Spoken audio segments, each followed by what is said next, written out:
দাফনের ষষ্ঠ দিনেও জিয়া উদ্যানে প্রয়াত বিএনপি চেয়ারপারসন ও সাবেক প্রধানমন্ত্রী খালেদা জিয়ার সমাধিতে মানুষের ভিড়। দলীয় নেতাকর্মী ও সাধারণ মানুষের এই উপস্থিতি স্মরণ করিয়ে দেয় বাংলাদেশের রাজনীতিতে তার প্রভাব কতটা গভীর।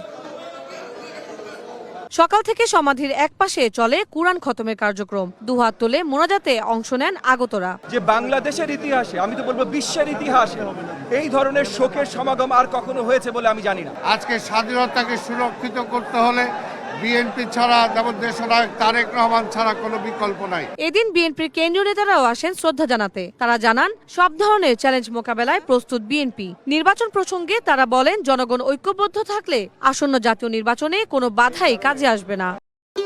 ভবিষ্যৎ হোক নিরাপদ, বিনিয়োগ হোক বিশ্বস্ত, আর আমার পছন্দ সল্ট বে। ওয়েলকাম টু সল্ট বে।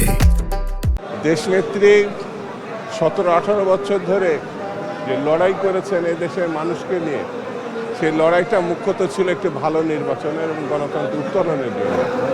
সেই লড়াই মানুষকে ঐক্যবদ্ধ করেছিলেন তিনি। বেগম খালেদা জিয়া জীবিত অবস্থা যেরকম শক্তিশালী ছিলেন, বেগম খালেদা জিয়া মৃত্যুবরণ করার পরেও মানুষের ভালোবাসার মধ্য দিয়ে প্রমাণ করেছেন জীবিত খালেদা জিয়ার থেকে মৃত খালেদা জিয়া বাংলাদেশের মানুষের কাছে অনেক শক্তিশালী। বেগম খালেদা জিয়া নিজের জীবনকে উৎসর্গ করেছেন গণতন্ত্রের জন্য বলে জানান দলটির স্থায়ী কমিটির সদস্য মঈন খান। বলেন, দেশ ও দেশের মানুষের অধিকার প্রতিষ্ঠার ইতিহাসের একটি অনন্য নাম খালেদা জিয়া। বেগম খালেদা জিয়া এমন একজন নারী ছিলেন যিনি গৃহবধূ থেকে দেশের কোটি কোটি মানুষের আহ্বানে নিজের জীবনকে তিনি উৎসর্গ করেছিলেন বাংলাদেশের মানুষের জন্য।